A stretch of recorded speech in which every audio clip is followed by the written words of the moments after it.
Hello, thank you all for coming. This is more people than I expected. So some of you have a handout, some of you don't have a handout, but hopefully it looks like this, so you shouldn't all be left out. My name's Eleanor Livermore. I work at Manchester Metropolitan University and I make their multimedia resources and videos and graphics for our website and supporting our academic provision. So the thing I'm going to talk to you about in my 15-minute slot is a project called the Good Practice Exchange.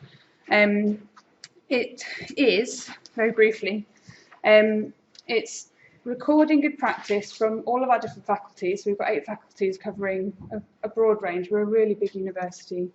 And I personally go straight out to lecturers and say, hey, someone's told me that you're really excellent at X. Can I please sit in your teaching and let me record it? I've got some examples on the side here. There's one from every single one of our faculties, just as an example. Callum, when he worked at MMU, also did one for us, and he said he's a bit disappointed that he doesn't feature. But as you will see when I show you our website, so this is where it sits. We have we're known as Celt, and within the Celt website, we host all of our videos via YouTube, and they're searchable by theme. We've integrated it with our institution's strategy for learning and teaching so that when people are trying to implement pieces of the strategy, they have live resources and up-to-date things that come from their peers, essentially. So it's not us telling this is what best practice is. It's more of a device for sharing ideas and good practice from within faculties and across faculties.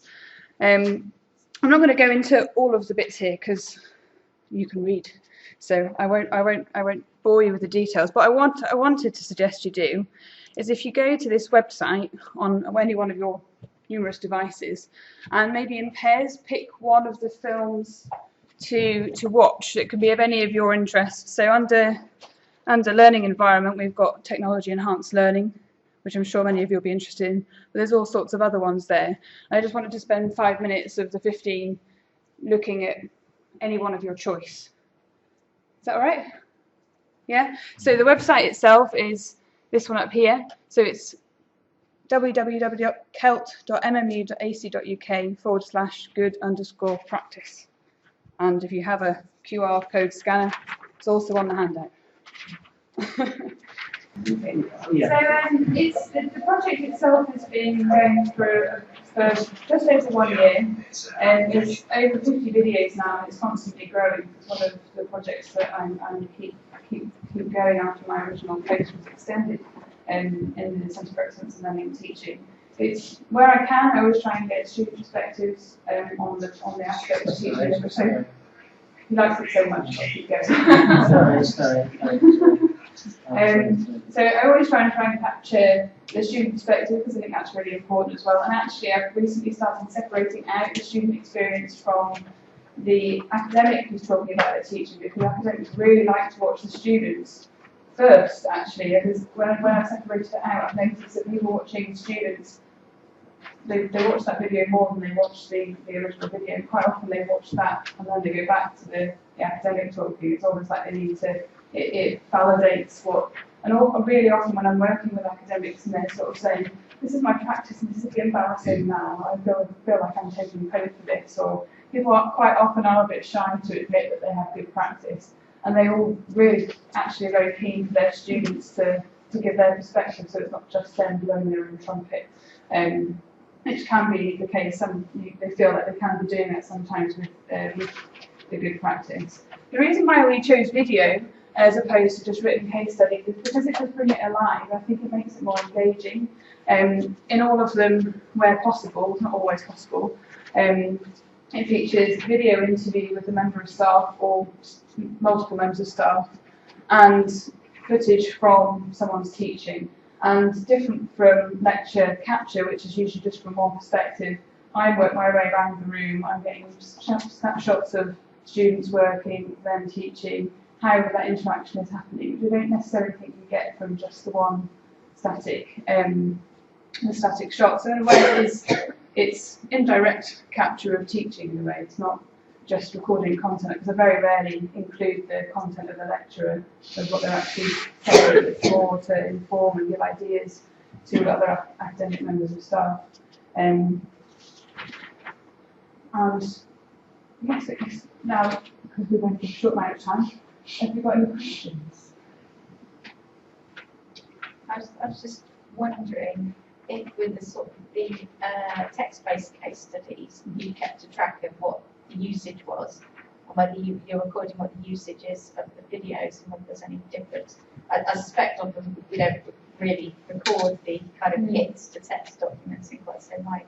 Yes, I mean it's interesting because there wasn't actually that much in the way of written case studies before I started the project. So there was a real desire to start documenting good practice. There are some, but they tended to be isolated in particular interest areas. So we do have a department that does learning technologies and research in that area. So they have some that's specifically on that.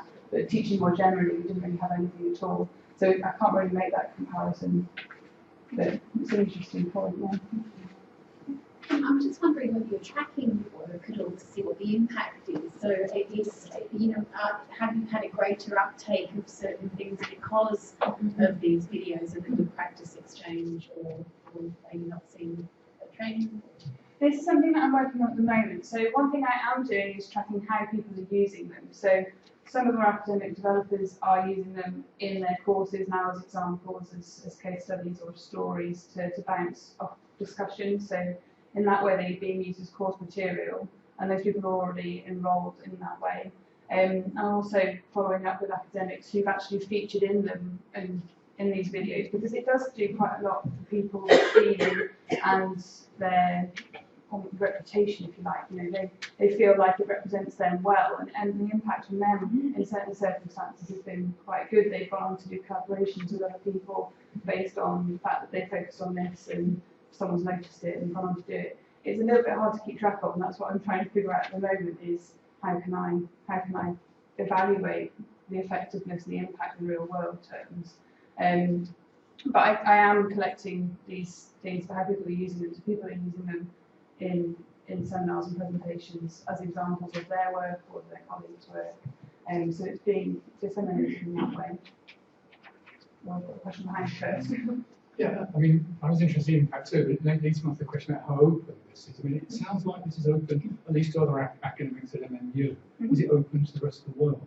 And have you taken good practice examples from outside MMU to use it within the system of the world? I mean, just how open is it in both directions?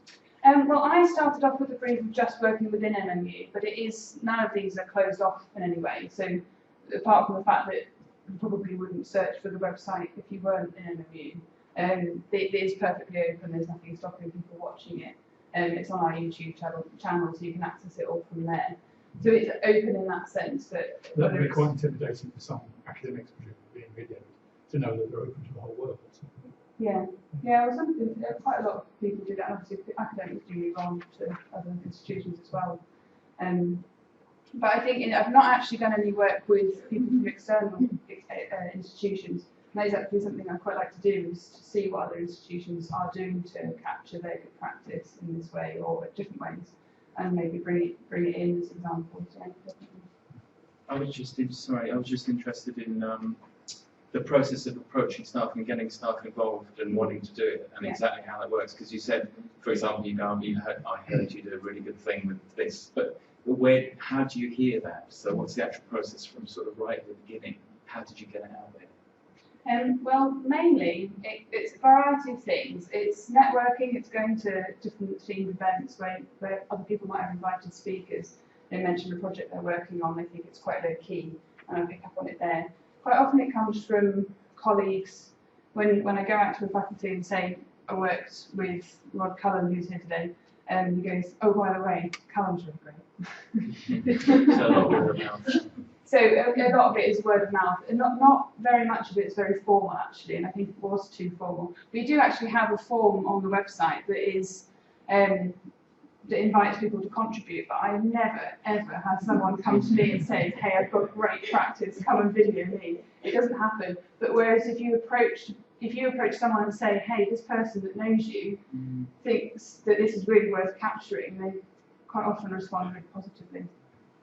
Yes. Can I?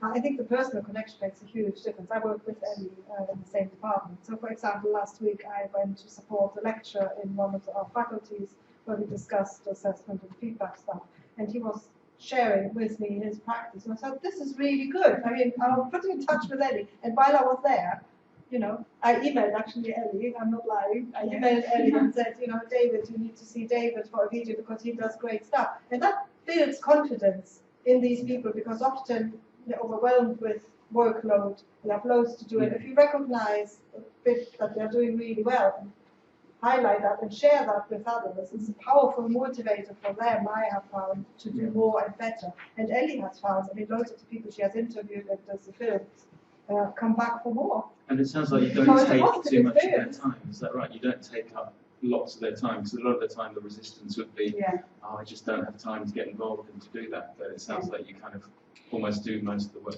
I've minimised it down, so it usually involves an email followed by an initial meeting of about 30 minutes where we sort of discuss and hone in on what we're going to focus on, followed by a 20-minute filmed interview, no more.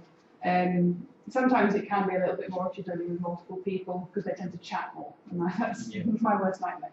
On a camera, we've only got one angle, and I'm like, oh wow, yeah, this is great. I tend to record this. It's facing that way. And then I film whilst they're teaching, and I tend to not be imposing that at all. So they carry on exactly how they would have done anyway. I don't do any staging. If I speak to any students, I do it after they finish teaching, so it doesn't affect what they're doing at all. So in total, we're talking maybe an hour of their time separate, and then whatever they're doing during the teaching. And do you do all the post-production on that yourself? Yeah. Thank you. I'll pass it to Great. Chrissy now. No, I'm fine. Okay. Thank you. Ellie is a gem.